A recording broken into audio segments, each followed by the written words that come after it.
Assalomu alaykum, Islom Ustoz kanalini kuzatib borayotgan hurmatli aka-ukalar, mana bugun Xudo xolasa yana bir darvozamizni o'rnatdik. Juda ham chiroyli chiqdi. Xudo xolasa bu darvozamiz Ramazon oyida aksiya qilib berganmiz bu darvozalarimizni. Hurmatli aka-ukalar, darvozamizni Andijonga, Jalaquduq tumaniga olib kelib o'rnashtirdik. Kimga shunaqangi darvozalar qiziq bo'ladigan bo'lsa, bitta like tugmasini bosib, darvozalarimizni videolarini ulashib qo'yasizlar. Ma'lumot qilib beradigan bo'lsak, darvozamizni eniga 3 metr, bo'yiga 3,5 metr bo'ldi. Hurmatli aka-ukalar, 1 kvadrat metri 830 ming so'mdan tayyorlab olib kelib o'rnatib berdik.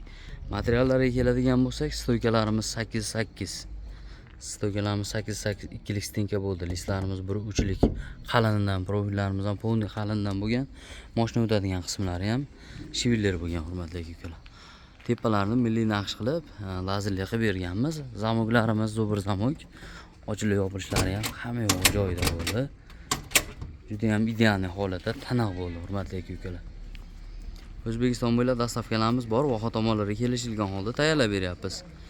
Ishlarimiz yoqqan bo'lsa bitta like bosib qo'yasizlar. Darvozalarimizda, videolarimizda kamchilik bo'ladigan bo'lsa, hurmatli aka-ukalar, kommentariya qoldirsalaring, keyingi safar to'ldirib ketamiz kommentariyani. Xolos O'zbekiston bo'ylab dastavkalarimiz bor aka-ukalar. Bemalol murojaat qilaverasizlar. Общий summasi 8 million so'mga olib kelib o'rnatdik bu darvozamizni.